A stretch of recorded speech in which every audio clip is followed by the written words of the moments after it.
Hello बच्चों, कैसे हो आप लोग। आई होप बहुत ही अच्छे होंगे। आज की इस वीडियो में हम 5.2 का 7वां प्रश्न देखेंगे। जैसा कि पिछले क्लास में हमने आपको होमवर्क दिया था, आपने किया भी होगा। आप अपना होमवर्क यहाँ से मिला लेना। ठीक है। क्वेश्चन नंबर 7 को हम स्टार्ट करते हैं। देखो, इसमें कह रहा है कि उस एपी का 31वां पद ज्ञात कीजिए जिसका 11वां पद 38 और 16वां पद 73 है। तो इन्होंने कहा है कि 31वां पद ज्ञात करना है किसी एपी का। तो माना उस एपी का, माने समांतर श्रेणी का प्रथम पद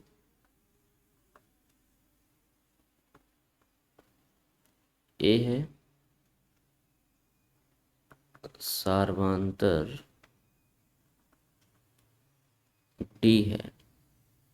ठीक है। कह रहे हैं कि 31वां पद, तो 31वां पद ज्ञात करना है। तो एन की वैल्यू कितनी हो गई, वहाँ 31। एन वैल्यू कितनी हो गई भाई, 31। तो इसके अकॉर्डिंग एक सूत्र बन जाएगा हमारा, a n equal to A plus N minus one into d. ठीक है। एन की वैल्यू कितनी है, 31। ए की वैल्यू ए ही है। एन की value 31 minus one into d. A 31 की वैल्यू कितनी है, यही निकालना है। ए 31 की वैल्यू निकालना है, मतलब 31वां पद हमें ज्ञात करना है। तो ठीक है, ए 31 इक्वल टू ए। ए क्या है, उस श्रेणी का प्रथम पद। डी क्या है, उस श्रेणी का सार्वधांतर। 31 में से एक गया, कितना हो जाएगा हमारा, 30 डी। ठीक है। इस प्रकार से ये चीज़ बन के आ गया। ठीक। अब इसके आगे हम हल कर पाएंगे, नहीं कर पाएंगे। क्यों, क्योंकि हमारे पास, क्योंकि हमें ज्ञात करना है 31वां पद, और 31वां पद ज्ञात करने के लिए प्रथम पद चाहिए और उस श्रेणी का सार्वधांतर डी भी चाहिए, जो कि हमें प्रश्न में दिया ही नहीं है। लेकिन प्रश्न में दो चीज़ें और दे रखी है कि 11वां पद 38 है, 16वां पद 73 है। इसका मतलब इन्हीं की मदद से हम ए और डी को निकालेंगे, है ना।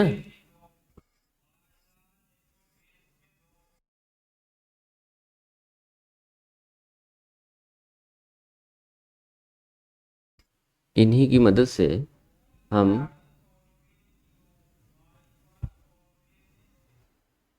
ठीक है, तो इसी की मदद से, कहाँ गया, इन दोनों की मदद से ही हम ए और डी को फाइंड करेंगे। ठीक है। तो देखो किस तरीके से करना है इसे।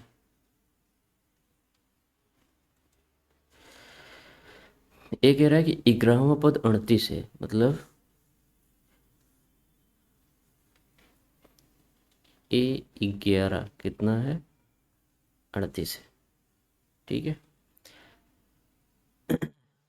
अगर ए 11 की जगह ए एन लिखा होता तो ए किसके बराबर होता है, a plus N minus one into d के बराबर होता है।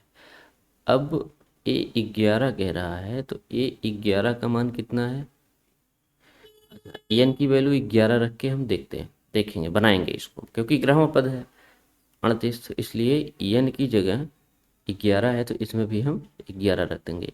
ए 11 इक्वल टू, श्रेणी का प्रथम पद ए है, सार्वधांतर डी है। एन की value 11 minus one into d. A 11 का मान कितना है, 38। तो यहाँ पर हम रख देंगे भाई 38 बराबर ए प्लस 11 में से एक गया 10 डी। ठीक है, ये चीज़ हो गया। तो ठीक है, तो ये हमारे पास एक दूसरी बात आ गई। और यहाँ पर कहीं ना कहीं ए चाहिए और डी चाहिए हमें, तो इसमें भी ए डी का मामला फंस गया। ठीक है, तो इसको कैसे करेंगे? इसका मतलब एक और दिया, अभी तो इसका यूज़ ही नहीं किया हमने, तो मैं इसे भी कर लेता हूँ भाई। ये क्या कह रहा, देखो,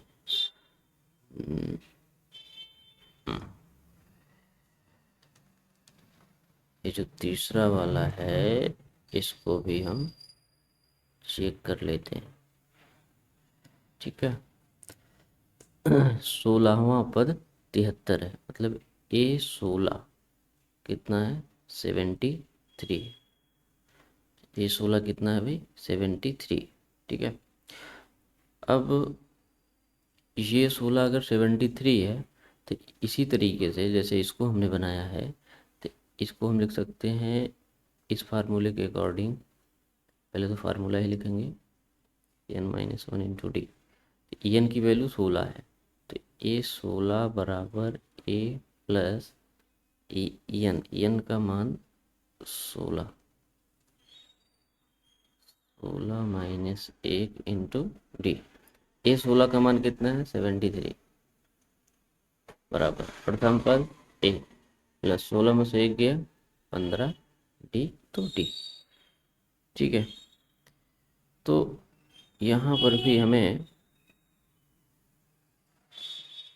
मान ज्ञात हो गया।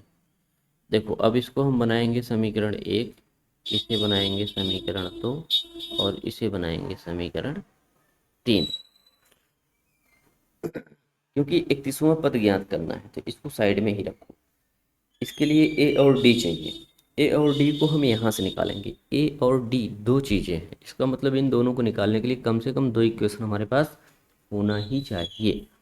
तो एक इक्वेशन पहला दूसरा हो गया, और सॉरी, एक इक्वेशन दूसरा हो गया और तीसरा, इन दोनों को सॉल्व करेंगे हम। सॉल्व करके ए की भी वैल्यू निकालेंगे यहीं से, और यहीं से डी की भी वैल्यू निकालेंगे। ठीक है, तो यहाँ नीचे लिखोगे समीकरण समीकरण एक में से समीकरण 2 में से समीकरण 3 को घटाने पर। ठीक है, तो समीकरण 2 कितना है? 38 = A प्लस 10D। समीकरण 3 कितना है? किसी को भी तीसरे में से दूसरा घटा दो या दूसरे में से तीसरा घटा दो, जो आपको इजी लगे। A plus 15D। वैसे ठीक है ना? तो घटाने में क्या होता है, चिन्ह को बदल देते हैं। प्लस है तो माइनस, प्लस है तो माइनस, प्लस है तो माइनस। ए माइनस में है, ए प्लस में है, ये दोनों क्या होगा? कट जाएगा। यहाँ पर -73 में से +38 निकालोगे, मतलब बड़ा 73 है तो चिन्ह उसी का लग जाएगा। तो 73 में से हम 38 निकाल देते हैं, सॉरी हाँ, 73 में से 38 निकाल देते हैं। 38, 39, 40, 4 3 7, 32, 32 3 35, कितना आ गया? 35 इक्वल टू 10D प्लस में है, माइनस में 15D है। तो 15 बड़ा है और उसका चिन्ह माइनस में है, तो माइनस लगाएंगे हम। 15 में से 10 निकालेंगे तो कितना आ जाएगा? 5D आ जाएगा। अब देखो, यहाँ पर -5D, सॉरी -5 है, डी से गुणा कर रहा है, तो इसको इधर हम जब भेजेंगे तो भाग करेगा। तो -35 भाग करेगा -5 = D। तो माइनस से माइनस कट गया, 5 एकम 5, 5 सते 35, मैंने डी का मान कितना निकल के आ गया? 7। ये हमारे पास डी का मान निकल के आ गया है। ठीक है, ये हमारे पास डी का मान निकल के आ गया। इसी डी का मान उठा के हम समीकरण 1 में अथवा समीकरण 2 में किसी एक समीकरण में रख देंगे, तो ए का मान निकल के आएगा। ठीक है, तो मैं यहाँ नीचे लिखूँगा समीकरण 2 में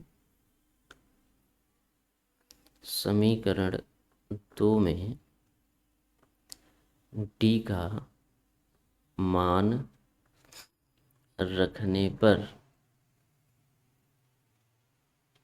समीकरण 2 में, ठीक है, समीकरण 2 में देखो 38 equal to A plus 10, D लिखा हुआ तो डी के स्थान पर हमने रख दिया 7। तो तुम्हारा 38 इक्वल टू ए प्लस 10 सत्तर, 70 को उठा के इधर करोगे, ठीक है, 70 को उठा के हम इधर कर लेंगे तो ए की वैल्यू निकल के आ जाएगी। 38 प्लस में था, माइनस में 70, ठीक है, ओके।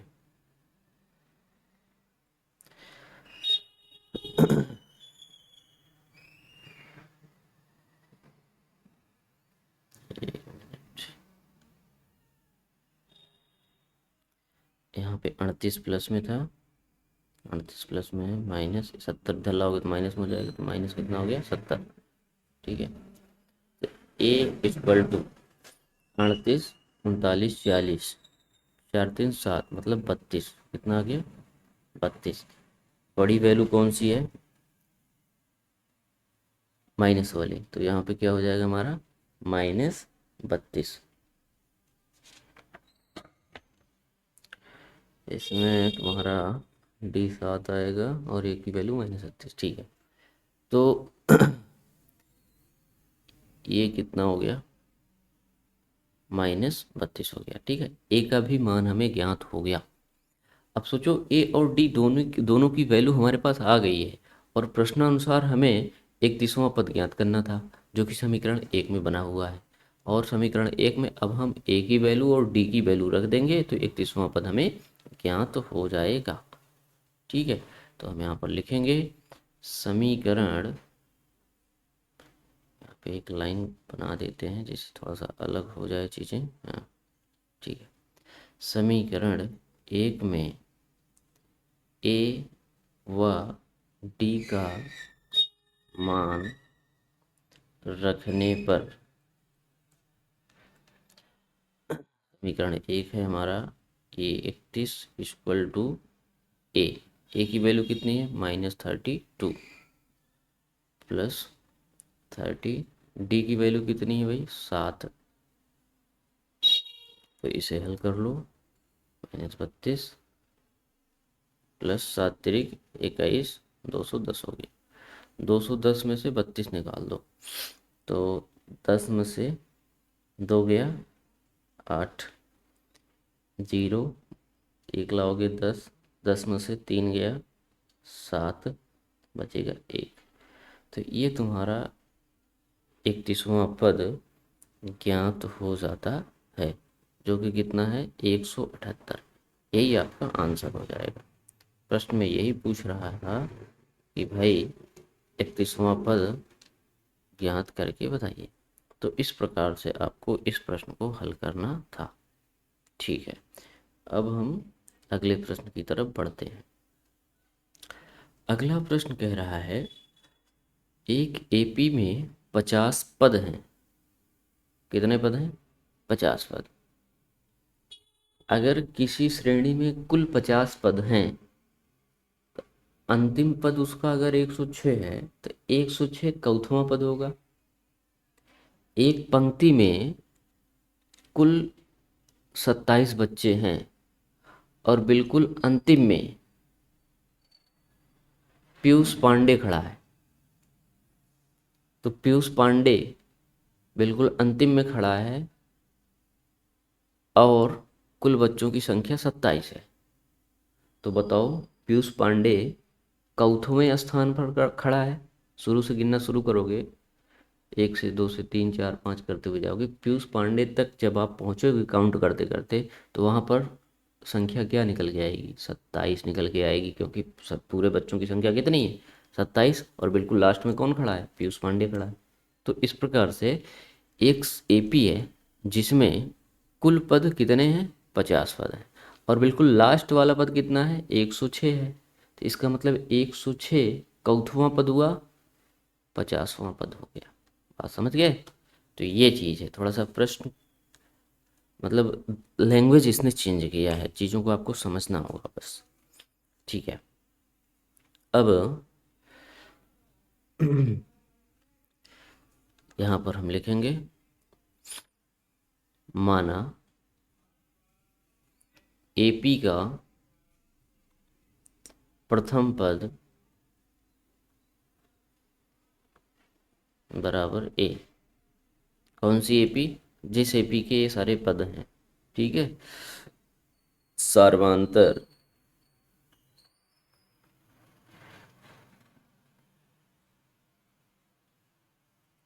ठीक। और 50वां पद कितना होगा? 106। ठीक है, 50वां पद कितना होगा? 106। तो 50वां, तो इसका मतलब एन की भी वैल्यू दे दिया है। कितना? 50। इनकी वैल्यू कितनी है? 50। पहली चीज, बिल्कुल जैसे पिछला वाला प्रश्न किए थे, बिल्कुल वैसे ही है। 50वां पद दिया है 106, तीसरा पद दिया है 12, 29वां पद हमें ज्ञात करना था। और इस प्रश्न में क्या था? 11वां पद 38, 16वां पद 73, तो 31वां पद ज्ञात करना था। बात समझ गए? बस इतना ही फर्क है। तो इस तरीके से ठीक है। अब यहाँ पे ठीक है, तो हम एक सूत्र अप्लाई करेंगे। A n equal to A plus, starting चल रही है ना, ठीक है, n minus one into d. A n, a 50, इनकी वैल्यू कितनी? 50। 50 प्रथम पद अभी ज्ञात ही नहीं है, plus N minus one into D. N minus one, N माने 50, 50 माइनस वन इंटू डी। देखो, उस प्रश्न में सबसे पहले हमने क्या सॉल्व किया था? जो हमसे पूछ रहा था उसी को हमने पहले लिखा था, समीकरण एक बनाया था। इस बार मैं वो नहीं कर रहा हूँ, उसको पहले नहीं लिख रहा हूँ। इसमें जो जो कह रहा है पहले उसका, क्योंकि मैं एक प्रश्न सॉल्व कर चुका हूँ, चीज़ों को मैं समझ चुका हूँ क्या करना है। तो एक इक्वेशन तो ये बन जाएगा कि 50वां पद 106 है और तीसरा पद 12 है, दूसरा इक्वेशन यहाँ से बनेगा। तो जब ये दो इक्वेशन बन जाएंगे, इन दोनों को हल करके ए और डी का मान हमें ज्ञात हो जाएगा, और जैसे ही ज्ञात होगा वैसे ही ए 29 हम निकालेंगे, मतलब 29वां पद हम ज्ञात कर लेंगे। ठीक है, ओके।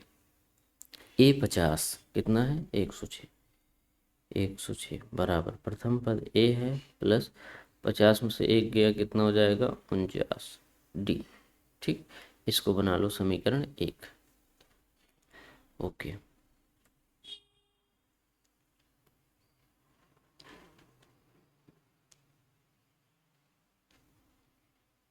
ठीक है। अगला है तीसरा पद 12 है, माने A3 बराबर 12। तो इसमें भी वही सूत्र लगाओगे, a n equal to A plus N minus one into d. देखो, हर बार सूत्र को लिखना जरूरी है, जितनी बार लिखोगे उतना अच्छा है, याद हो जाएगा तुम्हें बिना रटे। ठीक है, तो इसलिए लिखो, बार बार लिखो, बार बार लिखो, जहाँ ज़रूरत समझ में आए तुरंत लिखो, जहाँ इस सूत्र का यूज़ हो रहा है वहाँ पहले सूत्र लिखो, फिर जाके उसे सॉल्व करो। तो इसके लिए एन की वैल्यू 3 हो जाएगी, है ना। ये 3 इक्वल टू प्रथम पद तो अभी भी नहीं ज्ञात है, 3 माइनस वन इंटू डी। ए 3 की वैल्यू कितनी है? 12 प्रश्नानुसार, ये प्लस टू डी। इसको हम बनाएंगे समीकरण दो। तो समीकरण एक और दो, तो समीकरण एक से, एक में से दो निकाल देना है, एक माइनस समीकरण दो करने पर। ठीक है, समीकरण एक लिख लो, 106 equal to A plus 49 D. समीकरण दो क्या कह रहा है? 12 equal to A plus 2 D. ठीक है, माइनस करोगे, माइनस हो गया। 12 निकालना है तो 6 निकल गया, 100 बचेगा। एक 6 और निकालोगे तो कितना बचेगा? 94। ए से ए गया कट, 49 में से 2 निकालना है, 47 डी। ठीक है, इसको इधर भेज दो तो तुम्हारा डी का मान निकल के आ जाएगा।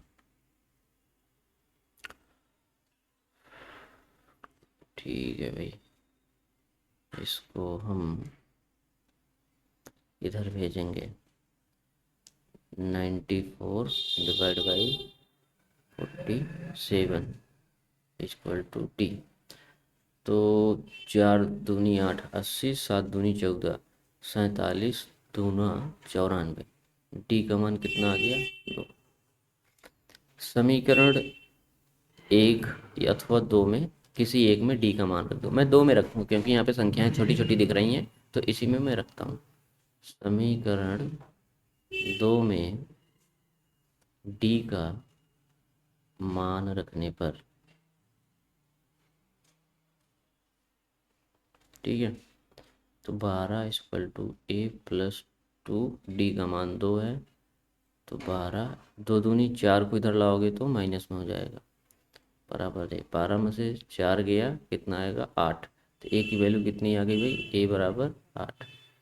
ये तुम्हारा ए का मान हो गया और इधर तुम्हारा डी का मान हो गया। हमें निकालना क्या था? इसका 29वां पद निकालो। ठीक है, अब हम 29वां पद ज्ञात कर लेते हैं भाई। देखो, तो ए 29 प्रश्न है हमारे पास, ठीक है। तो ए 29 हम कैसे निकालेंगे? ए 29 बराबर ए प्लस n-1। n कितना है? 29। 29 - 1 इंटू डी। ठीक, डी हमारा 2 है, ठीक है। तो भाई ए 29 ज्ञात करना है। प्रथम पद 8 हो गया, प्लस 29 में से 1 गया, कितना हो जाएगा? 28। और डी कितना हो जाएगा? 2।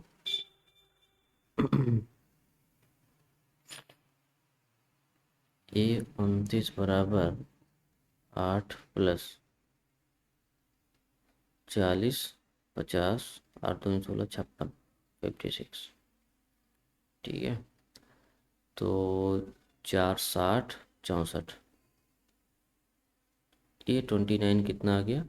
64 माने 64। ओके, ये आपका आंसर हो जाएगा। मतलब 29वां पद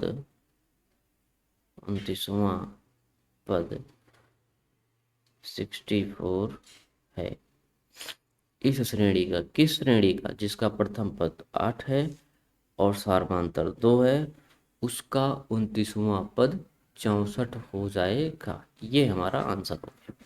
ठीक है, आई होप ये प्रश्न आपको अच्छे से समझ में आया होगा। ठीक है, अब हम अगले प्रश्न की तरफ बढ़ेंगे। देखो, अगला प्रश्न कह रहा है कि यदि एपी के तीसरे और 9वें पद क्रमशः 4 और -8 है। एक चीज ध्यान से समझना, इन प्रश्नों को, या मैथ का कोई भी प्रश्न हो, उसको थोड़ा फील करा करो, रियल लाइफ से रिलेट करके। कल्पना करो कि भाई समांतर श्रेणी ऐसी होती है। अब उसमें बहुत सारे प्रश्न बनेंगे कि अगर इस पद को ऐसे कर दिया जाए, उस पद को इधर कर दिया जाए, तो क्या क्या होगा। अभी तक जो हम क्वेश्चन कर रहे थे पहली एक्सरसाइज में, बिल्कुल नॉर्मल क्वेश्चन था पहले एक्सरसाइज का। हो सकता है आपको टफ लगा हो, इसमें कोई दो राय नहीं है, क्योंकि आप फर्स्ट टाइम कर रहे हो, है ना, तो टफ लगना स्वाभाविक है। दूसरे प्रश्नावली में जो अभी तक करे हो क्वेश्चन नंबर 8 तक, ये थोड़ा सा उससे प्लस था, थोड़ा सा प्लस था। अब इसके आगे वाले जो प्रश्न करोगे वो थोड़ा सा और प्लस है, बस थोड़ा सा ही है, ज़्यादा घबराने की ज़रूरत नहीं है। हाँ, इसके पिछले वाले प्रश्नों को अगर आप गहराई से समझ पाए हो, ए एन क्या है, एन क्या है, 50वां पद इतना है, अगर इन चीज़ों को अच्छे से समझ पाए हो तो आगे वाले जो प्रश्न हैं 9 10 11 12 13 बाकी सारे, इनको आप इजीली समझ जाओगे। ठीक है, तो ध्यान से देखो, सारे प्रश्न समझ में आएंगे एक बार में। वैसे भी सबको क्लियर समझ में नहीं आता,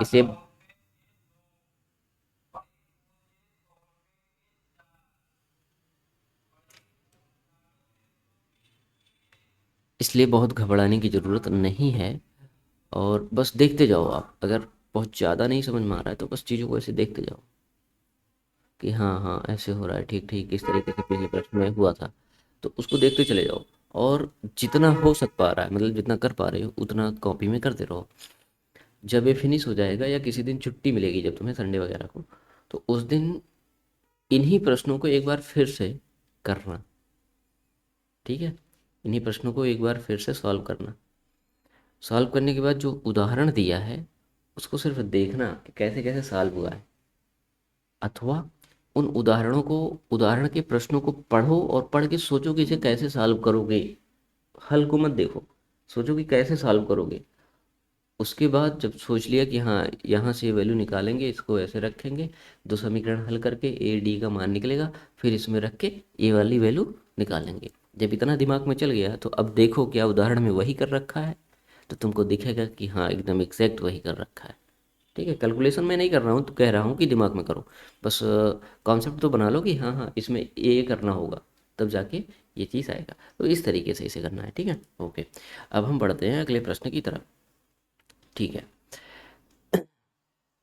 यदि किसी एपी के तीसरे और नौवें पद क्रमशः 4 और -8 है, मतलब तीसरा पद 4 है और नौवां पद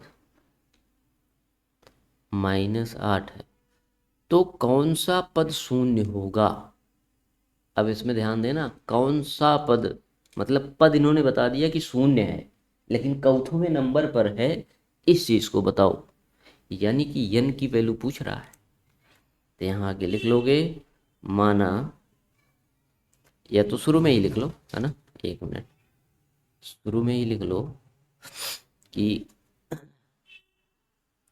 माना यनवा पद शून्य है ना। इसका मतलब ये हो गया कि ए एन बराबर शून्य। ठीक है, जब इसका ये मतलब हो गया, तो ए एन को हम लिख सकते हैं भाई a plus N -1 into D. ये किसके बराबर है? शून्य के। ए एन की वैल्यू अब हमें ज्ञात है, ध्यान रखना। अच्छा, एक स्टेप और थोड़ा सा मैं डिटेल करता हूँ जिससे आपके लिए इजी हो जाए। एक सूत्र हमने पढ़ रखा है, यनवा पद ए प्लस n-1 इंटू डी। तो ए एन कितना है? ए एन, ये पूरा मतलब यनवा पद कितना है? शून्य। शून्य हो गया। क्या श्रेणी का प्रथम पद ज्ञात है? नहीं ज्ञात है। हमने क्या माना भाई? श्रेणी का प्रथम पद ए प्लस एन ज्ञात है कि शून्य चौथवा पद है, यही तो पूछ रहा है। अच्छा, n-1 डी ज्ञात है? नहीं ज्ञात है, तो डी भी हमने रख दिया। ठीक है। अब एन की वैल्यू ज्ञात करने के लिए हमें ए और डी की ज़रूरत पड़ेगी, और ए और डी हम कहाँ से निकालेंगे? इन दोनों से, ये जो दिया है। बात समझ गए? तो इसको हम बना लेंगे क्या? समीकरण एक, और इसको यहीं पर होल्ड कर दिया जाएगा, रोक दिया जाएगा। अब इसे हम हल करेंगे और यहाँ से ए और डी का मान निकालेंगे। ठीक है, A3, तो प्रथम पद ए,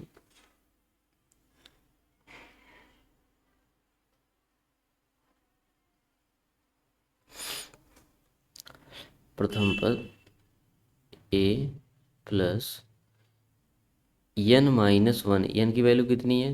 3 -1 इंटू डी बराबर 4। ए प्लस 3 में से एक गया, कितना हो जाएगा? 2, डी बराबर 4। अब देखो सूत्र तुम यहाँ भी तुम्हें लिखना चाहिए, हमें लिखना चाहिए कि ए एन बराबर a plus n-1 into d. ठीक है, अच्छा मैं लिख ही देता हूँ, थोड़ा ठीक रहेगा।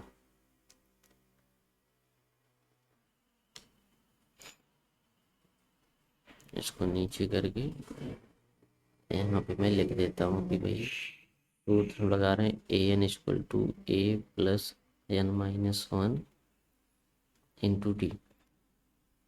एन कितना है? देखो 3 है, तो एन के स्थान पर हमने क्या रख दिया? एन के स्थान पर 3 है। ए एन पूरा कितना है, मतलब A3 कितना है? 4 है, तो A3 के स्थान पर क्या रख दिया गया है? 4। ठीक है, तो अच्छा एक चीज़ और, तो आपके हिसाब से होना चाहिए चीज़ें भाई, a plus N minus one into d बराबर ए एन, मतलब ए एन बराबर a plus N minus one into d. A प्रथम पद ए है, एन एन की वैल्यू इसके लिए 3 है, -1, डी ए एन कितना है 4 है तो 4। ठीक है, तो इस तरीके से यहाँ पर देखो ए प्लस 2D इक्वल टू 4, तो इसको हम बना लेंगे भाई समीकरण 1। ठीक, ओके।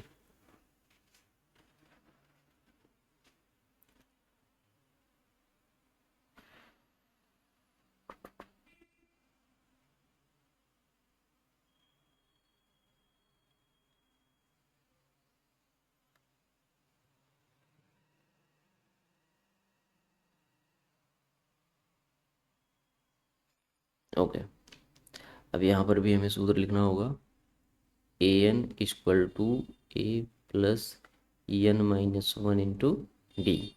ए एन की वैल्यू कितनी है 9 है, तो मैं लिखूँगा a 9 equal to A plus n की वैल्यू कितनी है 9 -1 इंटू डी। ए 9 की वैल्यू कितनी है -8, -8 बराबर ए प्लस 9 में से एक गया 8 डी। ठीक है, इसको हम बनाएंगे समीकरण 2, सॉरी समीकरण 1 ए था, इसे आप बनाओगे समीकरण 2 और इसको बनाओगे समीकरण 3। ठीक है, समीकरण 3 नीचे लिखोगे समीकरण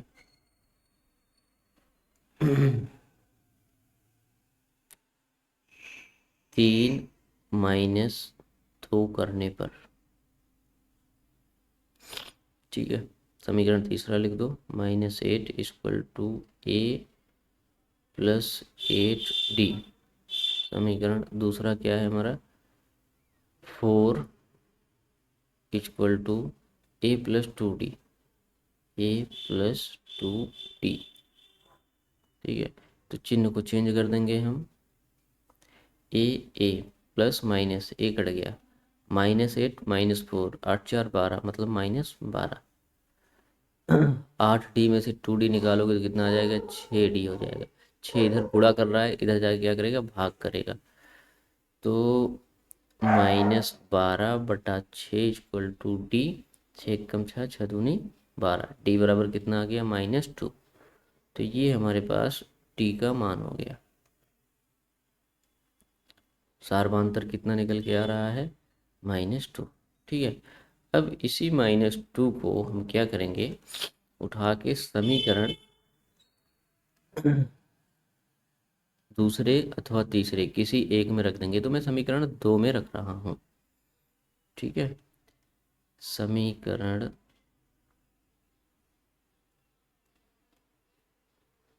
नीचे लिखता हूँ, ओके।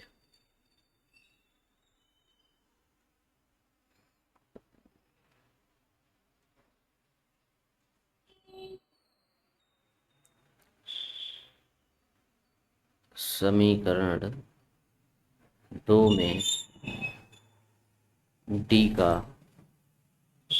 मान रखने पर,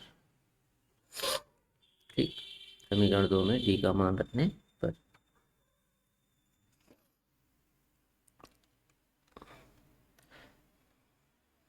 ए प्लस 2D, डी का मान कितना है -2 इक्वल टू 4, तो प्लस माइनस माइनस 2 दूनी 4 बराबर 4। ये बराबर कितना हो गया 4, ए प्लस 4 हो जाएगा तो टोटल 8 हो जाएगा। ए बराबर कितना आ गया 8 आ गया। अब हमें जीरो पता करना है, चौथवा पद है।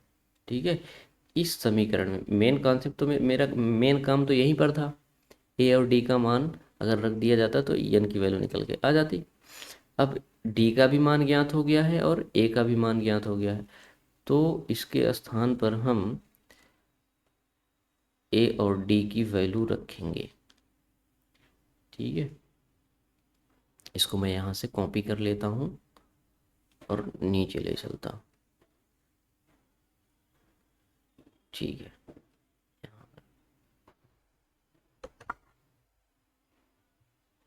ये आपका पेस्ट हो गया। ठीक है, ओके।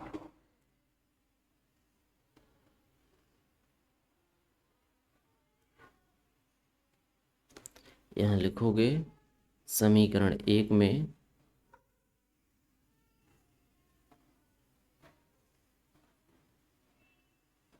समीकरण एक में ए व डी का मान रखने पर,